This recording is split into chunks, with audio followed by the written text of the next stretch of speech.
Want to hear a crazy personal injury case? Here we go. So around 2005, two Colorado girls decided to skip their school dance to bake some cookies for their neighbors as part of like a kindness project that they wanted to do.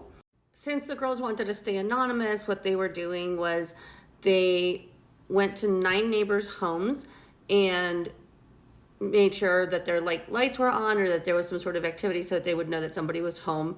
And they left the cookies on the porch, and it looks like maybe they knocked or called out and then, ran off to remain anonymous. Since the girls wanted to stay anonymous, they left notes on the cookies that said, "Have a great night, love the TNL Club."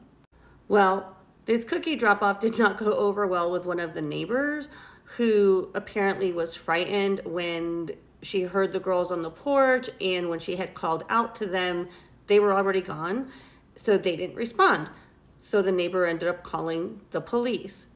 She ended up checking into the emergency room to find out that, of course, she was not having a heart attack, but she was having some sort of panic or anxiety attack, it looks like. When the girls found out that the neighbor had been frightened by their good deed, they did send a note or apologize. They sent a letter of apology that said, "Hey, didn't realize this would cause trouble for you. Just wanted you to know that somebody cared about you and your family." However, the neighbor ended up suing for $3,000 to cover the medical expenses, the motion light sensor for her porch, lost wages, and punitive damages. The girls ended up having to pay $900 towards the medical bills. The girls did get letters of support from the other neighbors saying that they thought the gift was a kind gesture and that they were not terrified by the gift. But at the end, the girls did have to pay the $900 for medical costs.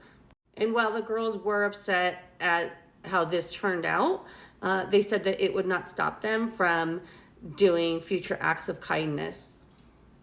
Once this story came out, people all over Colorado were outraged about this outcome or this legal judgment, and some even offered to donate to a fund to help the girls pay off that judgment.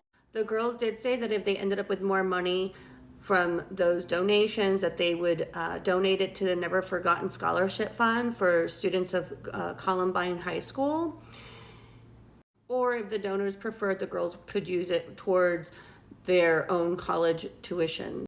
The girls ended up raising quite a bit of money, it looks like, so they were able to actually add on other charities, including 2 children's hospitals that they donated some of that money to.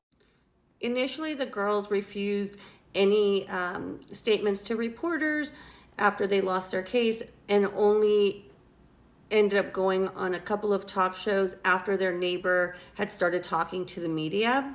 But the media was mostly on the side of the girls, and they couldn't believe, the public in general couldn't believe that this neighbor actually sued these girls when they were trying to do something nice.